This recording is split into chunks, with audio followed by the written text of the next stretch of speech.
কি অবস্থা, কেমন আছো? ভালো আছি, তুমি? হ্যাঁ, আমি আমার ফ্রেন্ডের সাথে আসলাম এখন। ভালো আছেন ভাই?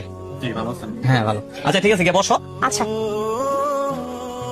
কি রে মহিমা, তোর একটা কথা বলি, সাধারণ একটা রেস্টুরেন্ট বয় তোরে তুমি তুমি করে কেন বলতেছে? ওমা, তুমি কেন বলবে না? ও তো আমার বয়ফ্রেন্ড। হোয়াট?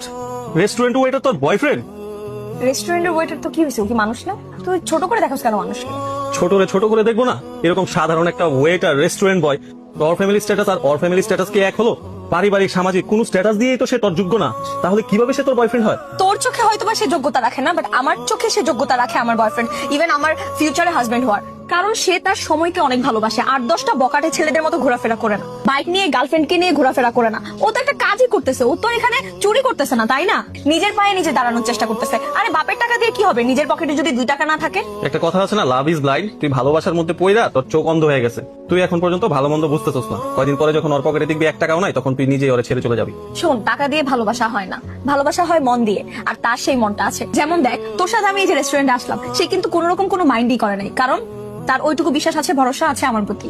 বিশ্বাস কেন করবে না আর ভরসা কেন করবে না? আমার বান্ধবী কি চরিত্রহীন নাকি? হ্যাঁ হ্যাঁ, জানি আমি। এখন আবার এভাবে কথা বলতেছস কেন, এতক্ষণ ছোট করে? মহিমা, এই যে দেখো কি কি খাবা বলো।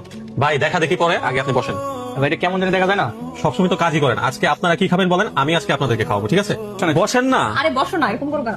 এখন আপনি বলেন কি খাবেন, আগে দেখেন। তাই ওয়েটার